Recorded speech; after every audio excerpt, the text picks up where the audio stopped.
மனு கொடுத்துருந்தேன். அவங்க கூட உங்களை நான் பார்க்கணும்னு சொன்னதுக்கு உங்களை பார்க்க முடியாது அப்படின்னு சொல்கிறாங்க. நான் மாற்றுத்திறனாளி, அவர் எல்லாத்துக்கும் மனு கொடுத்து தான் வந்து உங்களை பார்க்கணும்னா எப்படிங்க நான் இவ்வளோ செலவு பண்ணிட்டு நான் உங்களை வந்து பார்க்க முடியும்? அவ்வளோ காசு நான் வச்சுருக்கிற மாதிரி இருந்தால் நான் உங்ககிட்ட நான் ஏன் உதவி கேட்குறேன்? ரொம்ப கஷ்டப்படுற குடும்பம் தான் நாங்கள். என்னால் பாடுபட்டு திங்க முடியாது.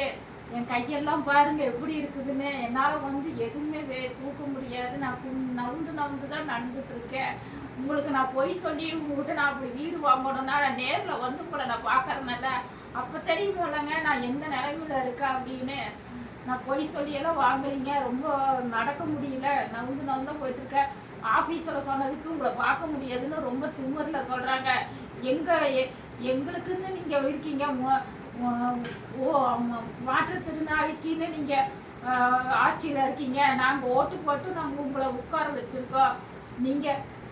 எங்களுக்கு நீங்கள் தான் உதவி பண்ணணும். எனக்கு வேறு எதுவும் வேண்டாம். வீடுன்னு பேட்டரி வண்டி மட்டும் எனக்கு பண்ணி கொடுங்க. அவங்க கேட்டதுக்கு ரொம்ப திமிராக பேசுகிறாங்க. சொன்னால் சொல்லிட்டு போங்க, அவங்களால என்னால் ஒன்றும் பண்ண முடியாதுங்கிறாங்க. அவங்க பேசுனது பூரா நாங்கள் ரெக்கார்டு பண்ணி தான் வச்சுருக்குறோம். ஏன்னா நாங்கள் போய் சொன்னாலும் நாங்கள் ரெக்கார்டு பண்ணிட்டு போய் சொல்லுமா?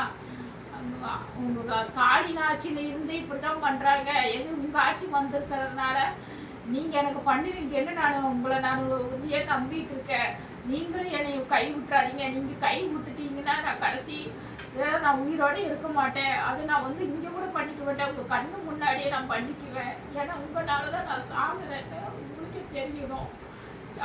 அதனால ரொம்ப கஷ்டப்பட்டுட்டு இருக்கேன். எனக்கு நீங்கள் உதவி பண்ணணும். உங்களை நான் கலெக்டர் ஆஃபீஸில் இருந்து எல்லாத்துக்கிட்டையும் நான் உதவி கேட்டேன். யாருமே எதுவுமே பண்ண மாட்டேங்கிறாங்க. அதனால நீங்கள் உங்களை நம்பி நான் வர்றேன், நேரில் வர்றேன். நான் முடியலைனாலும் உங்களை நான் பார்க்கணும். ஏன்னா இங்கே இருந்துக்கிட்டே நான் கேட்கறதுனால உங்களுக்கு தெரிய மாட்டேங்குது. உங்கள் கண்ணு முன்னாடியே இருந்தால் நான் என்ன நிலைமையில் இருக்கேன், நான் எப்படி இருக்கேன்னு உங்களுக்கு தெரியுமல்ல. இதே வந்து உங்களுக்கு நான் கடைசி வீடியோவாக இருக்கணும் போடுறது. இதுக்கு மேலே நான் வந்து உங்களுக்கு நான் வீடியோ போடணும்னா என் உடத்தை வச்சு தான் நான் போடுவேன். செத்து போய் அது என் பையனை வீடியோ எடுத்து நாங்கள் போடுறேன். அதனால நீங்கள் வந்து அப்போனாலும் எனக்கு நீங்கள் பண்ணுறீங்களா இல்லையா? அது என் பையன் இருப்பான், நீங்கள் பண்ணுங்க. ஏன்னா என்னத்தான் நீங்கள் வாழ வைக்கல. இவனுக்குனால ஏதோ உதவி பண்ணுங்க. ரொம்ப கஷ்டப்பட்டுட்டு இருக்கேன். ஏன்னா இது என்னால் முடியலைங்க. ரொம்ப கஷ்டப்பட்டு நான் உங்கள்கிட்ட சொல்லிட்டு இருக்கேன். எனக்கு இந்த ஒரு மட்டும் பண்ணுங்க, வேற எதுவுமே வேண்டாம். வீடுன்னு பேட்டரி வண்டி மட்டும் இது பண்ணி கொடுங்க.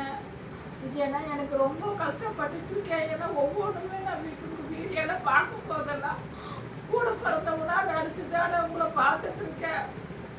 அப்பவே நான் மருந்து கொடுத்து வச்சிருப்பேன். என்னால ரொம்ப சரி உங்ககிட்ட கடைசி தடவை உதவி கேட்கலான்னு உயிரை கையில் பிடிச்சிட்டு இருக்கேன். நீங்களும் கை விட்டுட்டீங்கன்னா நான் உயிரோடையே இருக்க மாட்டேன். ஏன்னா அவரு ஜெயலலிதா ஆட்சியிலிருந்து கருணாநிதி ஆட்சியிலிருந்து யாருமே எனக்கு எதுவுமே பண்ணினது இல்லை. ஏதோ உங்க ஆட்சி வந்திருக்குனால எங்களுக்குன்னு மாற்றுத்திறனாளிக்குன்னு நிறைய பக்கம் பார்க்குறேன். மாற்றுத்திறனாளிக்கு நிறைய பண்றீங்க. எத்தனையோ பேருக்கு பண்றீங்க. என்ன உங்களுக்கு கண்ணு தெரியலையா? நீங்க பண்ணினாலும் யாருமே வந்து எங்களுக்கு உங்க மூலியமா வந்து யாருமே செய்ய மாட்டேங்கிறாங்க. நாங்கள் யாருக்கிட்ட போய் நாங்கள் கேட்கறது? என்னால் வந்து இவ்வளோ தூரம் வந்து இவ்வளோ செலவு பண்ணிட்டு உங்களை வந்து பார்க்க முடியாது. ரொம்ப கஷ்டப்பட்ட குடும்பம். நான் இவ்வளோ காசு வச்சு நான் உங்களை வந்து நான் எப்படி வந்து பார்க்கறது? அது எனக்கு இது ஒரு உதவி மட்டும் பண்ணுங்க. நான் ரொம்ப கஷ்டப்பட்டுட்டு இருக்கேன்.